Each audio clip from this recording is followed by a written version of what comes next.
SIR নিয়ে কি বলবেন? দেখুন, এই অবস্থায় যদি পশ্চিমবঙ্গে এসআইআর হয়, গতকালকে দিল্লিতে প্রেস কনফারেন্স করে নির্বাচন কমিশনের যে মুখ্য নির্বাচন কমিশন আধিকারিক উনি একদম স্পষ্ট করে দিয়েছেন, এই যে বিরোধী যারা বলছিল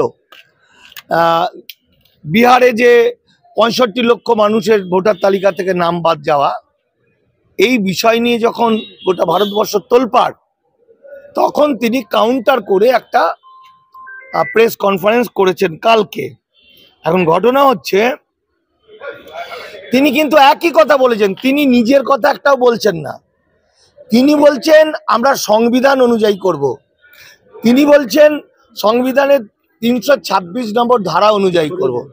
তিনি বলছেন যে 20 বছর আগে একবার এসআইআর হয়েছিল, মানে 2002-3 সালে, বিহারে হয়েছিল 2003, আর ভারত বাংলায় হয়েছিল 2002। এখন তিনি ওটা বলছেন, কিন্তু আমাদের যারা তার বিরুদ্ধে কথা বলবে তাদের বিষয়টাকে তো বুঝতে হবে। বিষয়টা না, এরা জানার চেষ্টাও করে না। আমরা ছোটখাটো মানুষ বলে জিজ্ঞাসাও করে না যে এটা কি। তাহলে আমাদের উত্তরটা হচ্ছে যে 1952 সালে ভোটার তালিকা ভারতে প্রথম শুরু হয়, তারপর থেকে প্রতি বছর তুমি ঝাড়াই বাছাই করছো।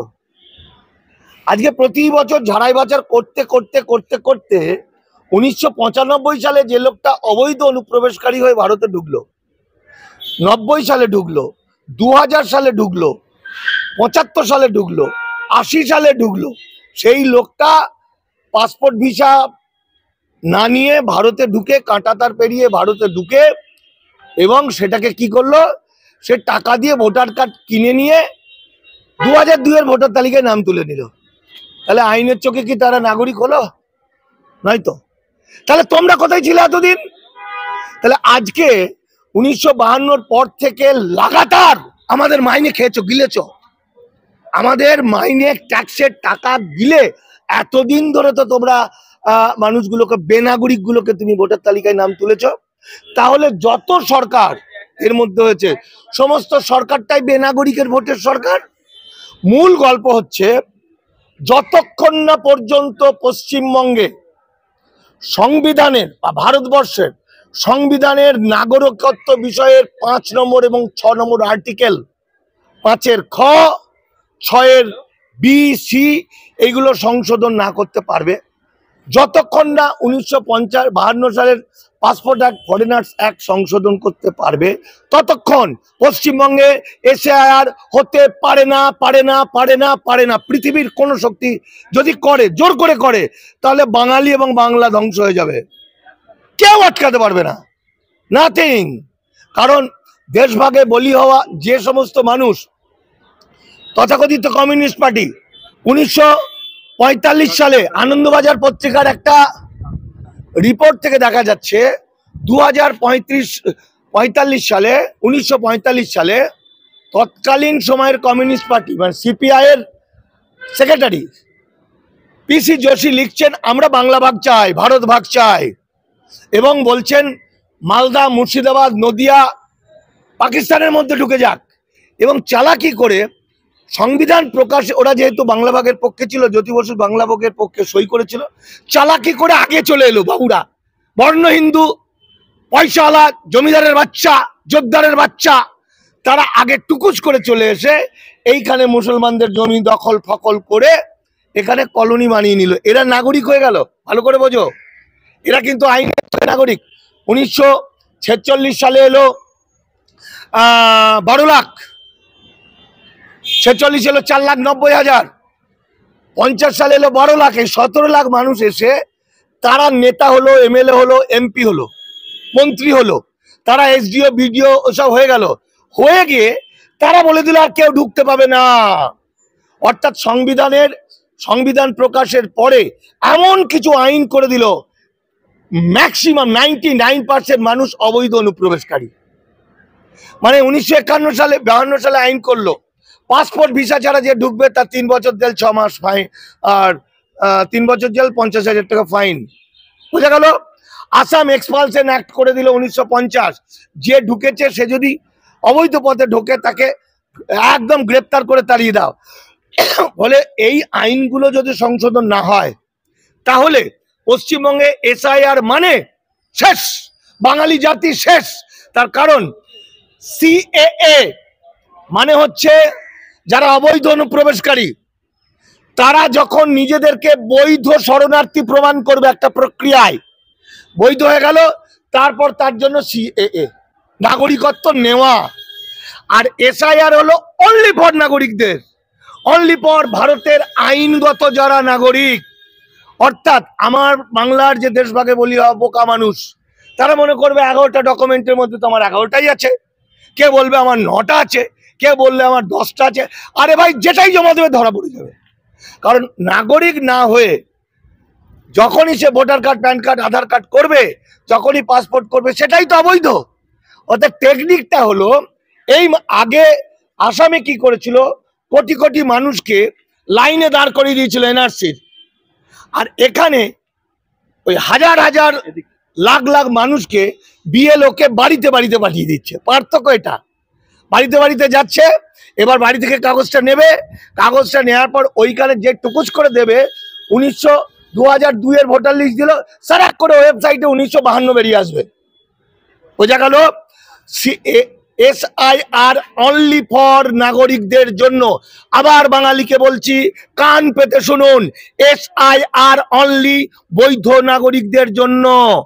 অবৈধ অনুপ্রবেশকারী যারা আইনের চোখে নাগরিক নন, তারা এসআইআর এ আবেদন করলে আপনারা অনুপ্রবেশকারী চিহ্নিত হবেন, ধরা পড়ে যাবেন। ফলত যেটা ঘটবে, বাংলার প্রায় 4.5 কোটি থেকে 5 কোটি মানুষ বেনাগরিক হবে। নাম্বার 1 এসআইআর এ। নাম্বার 2, আমার এই ভারতের যারা আদি মানুষ, অখণ্ড ভারতের ভূমি সন্তান, শুধু তাই নয়, যুগ যুগ ধরে ভারতে বাস করছে, যুগ যুগ ধরে, তাদের আদিবাসী, মূল নিবাসী, এরা ধর্মান্তরিত অনেকে মুসলমানরা। আদিবাসীদের একটা রীতি ছিল সাঁওতালদের, মারা গেলে তার ডকুমেন্টগুলো পুড়িয়ে দেওয়া। ফলে যে গরিব মানুষগুলো, এই গরিব মানুষগুলো নথি দেখাতে পারবে না। এই নথি দেখাতে না পারলে ওর বিরুদ্ধে যে মামলা হবে, সে মামলা লড়তে লড়তে ঘটি বাটি সব চাঁটি হয়ে যাবে, সব বিক্রি হয়ে যাবে। ফলে এটার কাজ হচ্ছে, বাঙালি যদি 4 কোটি 5 কোটি ধীরে ধীরে বাতিল হয়, 4 কোটি 5 কোটি হিন্দি ভাষাভাষী ঢুকবে। এই ঢুকবে তোমার গুজরাটি, মারোয়ারি, বিহারি, ঝাড়খণ্ডী, এরা সব ঢুকে পড়বে নাম। বোঝা গেল?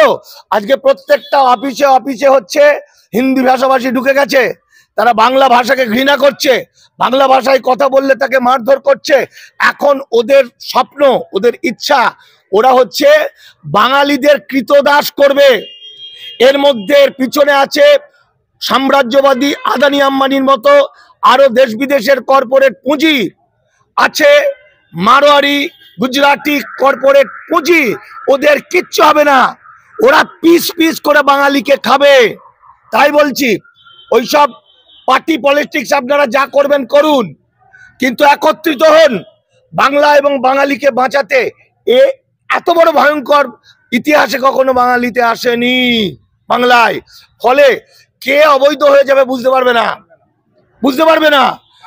এমন অনেক লোক আমাকে ফোন করছে যারা এই পাড়েরই লোক, কিন্তু তাদের এই কাগজে গোলমাল, বিয়ে হয়েছে, বাবা চলে গেছে, বাবা পরিচয় দেয় না, মায়ের বিয়ে হয়ে গেছে, ছেলেকে তার দাদু, বাবার জায়গায় দাদুর নাম লিখে দিয়েছে, অসংখ্য মানুষ।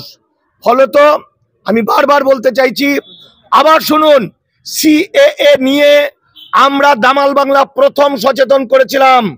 আজকে প্রমাণিত, আমরা যা বলেছিলাম ঠিক।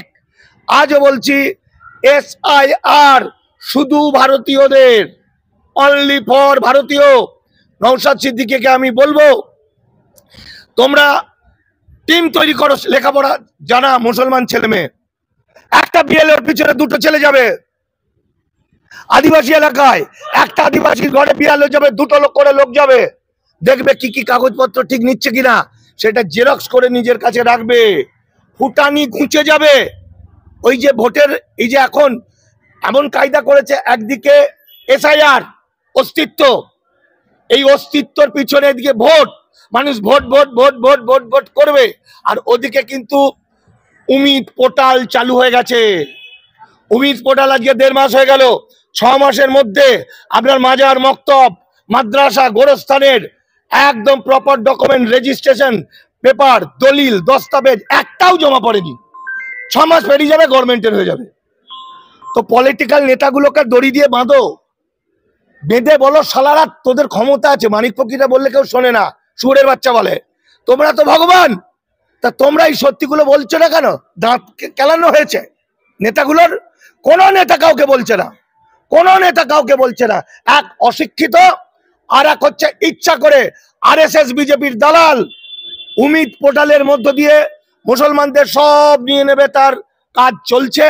আর SIR অনলি ফর যারা ভারতের নাগরিক, সংবিধানের 326 নম্বর ধারা, যারা সিটিজেন অফ ইন্ডিয়া, তার যখন 18 বছর বয়স হবে তার ভোটার তালিকায় নাম উঠবে। এটাই হলো মূল গল্প।